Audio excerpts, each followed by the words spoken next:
Assalamualaikum warahmatullahi wabarakatuh. Halo guys, kembali lagi bersama saya Rafia Yakub dengan NPM 020424111121. Saya dari Program Studi Manajemen Fakultas Ekonomi dan Bisnis Universitas Hairun Kota Ternate.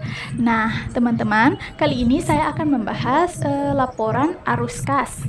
Nah, laporan arus kas adalah laporan yang menunjukkan aliran masuk dan keluar kas dari suatu entitas atau perusahaan dalam periode tertentu.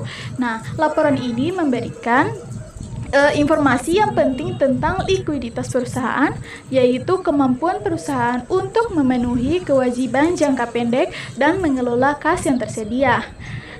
Kemudian arus kas dalam laporan ini dibagi menjadi 3 kategori utama. Yang pertama, arus kas dari aktivitas operasi. Yang kedua, arus kas dari aktivitas investasi. Yang ketiga, arus kas dari aktivitas pendanaan. Kemudian kita masuk pada manfaat dari laporan arus kas itu sendiri.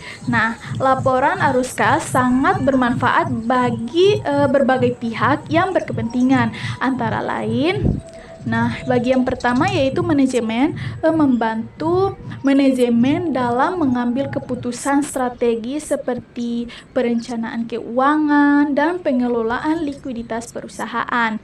Yang kedua, bagi investor yaitu bagaimana menyediakan informasi yang jelas tentang kemampuan perusahaan dalam menghasilkan kas dari operasi bisnisnya yang dapat mempengaruhi keputusan investasi.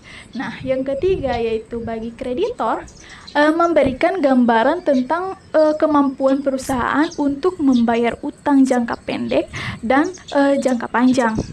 Kemudian yang keempat yaitu bagi pihak lain, itu dapat membantu pihak eksternal seperti regulator atau analis untuk menilai kesehatan keuangan perusahaan.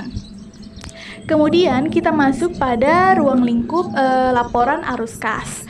Laporan arus kas ini mencakup semua aktivitas yang berhubungan dengan pergerakan kas dan setara kas dalam suatu entitas. Nah, adapun ruang lingkup laporan ini yaitu meliputi yang pertama ada kas masuk dan kas keluar. Nah, kas masuk ini yaitu semua penerimaan kas oleh perusahaan, baik yang berasal dari penjualan barang atau jasa, pinjaman maupun investasi. Kemudian yaitu kas yang keluar yaitu semua pengeluaran kas baik untuk biaya operasional, pembayaran utang ataupun pembelian aset. Kemudian kita masuk pada arus kas masuk dan arus kas keluar.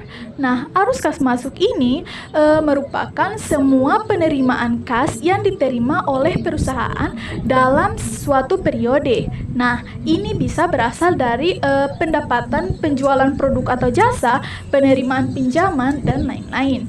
Kemudian yang kedua yaitu arus kas keluar. Ini merupakan pengeluaran kas oleh perusahaan untuk menjalankan aktivitas operasional, investasi, maupun pendanaan.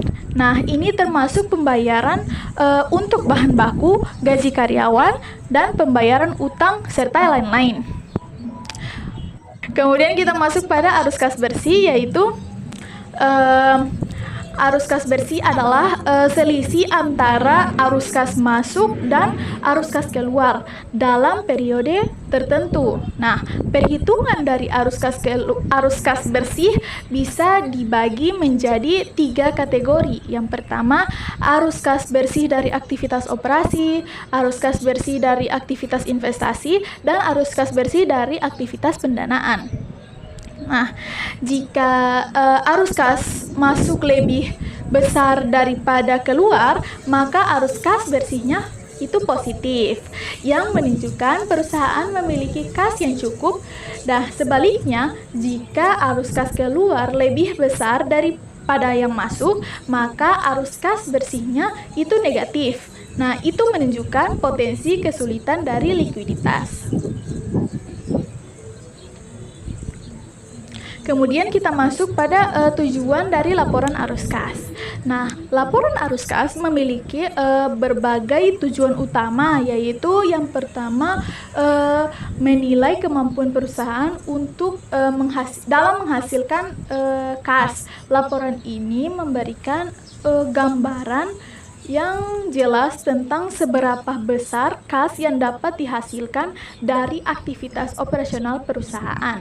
Nah, yang kedua yaitu bagaimana menilai kemampuan perusahaan dalam membayar kewajiban.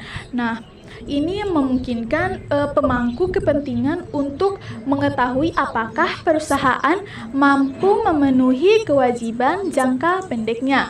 Kemudian yang ketiga yaitu menyediakan data untuk perencanaan keuangan. Nah, laporan ini membantu perusahaan dalam merancang aliran kas di masa depan agar dapat mengelola arus kas dengan lebih baik lagi. Kemudian kita masuk pada setara kas. Nah, setara kas ini adalah instrumen keuangan yang sangat liquid yang dapat dengan mudah dikonversi menjadi kas dalam waktu dekat dengan resiko perubahan nilai dan yang tidak signifikan. Setara kas meliputi surat berharga yang memiliki jatuh tempo dalam waktu 3 bulan atau kurang dari tanggal perolehan seperti deposito berjangka dan surat berharga pasar uang. Kemudian kita akan membahas identitas laporan arus kas.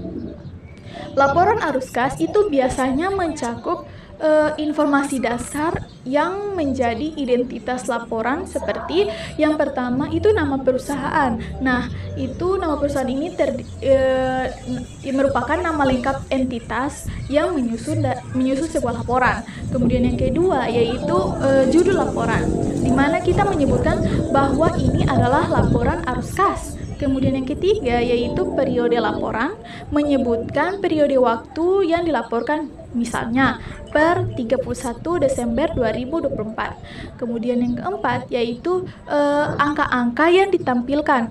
Ini rinciannya harus jelas ya, seperti arus kas dari operasi, investasi dan pendanaan serta saldo kas akhir periode. Kemudian kita akan membahas laporan arus kas.